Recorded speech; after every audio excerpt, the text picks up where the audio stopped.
नमस्कार दोस्तों, आप सभी को हमारी इस चैनल को स्वागत है। दोस्तों, आज हम इस स्टोरी से ये जानेंगे कि राजकुमार से बुद्ध और ज्ञान की खोज कैसा हुआ। ये स्टोरी बारे में हम ये जानेंगे। चलिए शुरू करते हैं। राजकुमार सिद्धार्थ एक खुशी जीवन व्यतीत किया करते थे और उनके पास वह सब कुछ था जो एक राजकुमार के पास होना चाहिए, जैसे कि भव्य माहौल, स्वादिष्ट भोजन और मनोरंजन के अनगिनत साधन। लेकिन राजकुमार सिद्धार्थ के भीतर एक गहरी बेचैनी थी।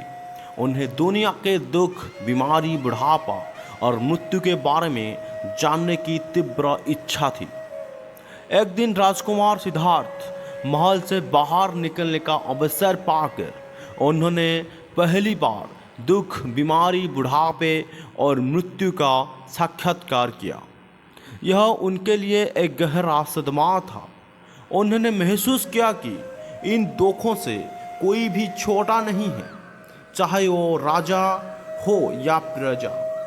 इस अनुभव उन्हें दुखी कर दिया और उन्होंने राजपाट त्यागने और इन दुखों का कारण जानने का प्रण लिया। उन्होंने वैभवपूर्ण जीवन छोड़ दिया और एक साधारण साधु का जीवन अपना लिया। राजकुमार सिद्धार्थ ने कई वर्षों तक उन्होंने विभिन्न शिक्षकों से ज्ञान प्राप्त किया और कठोर तपस्या की। उन्होंने गहरे ध्यान में बैठकर जीवन की रहस्यों का समझने का प्रयास किया। आखिरकार एक रात बुद्ध गया में एक पीपल के पेड़ के नीचे ध्यान करते समय उन्हें ज्ञान की अनुभूति हुई और वह बुद्ध बन गए।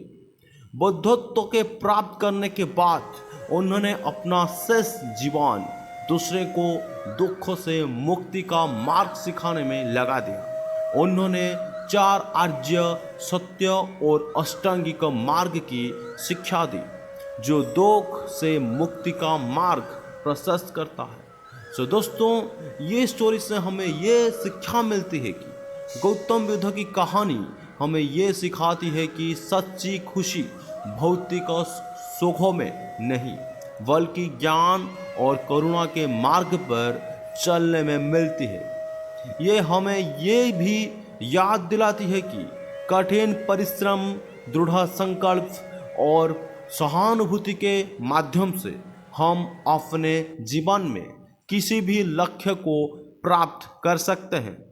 धन्यवाद दोस्तों।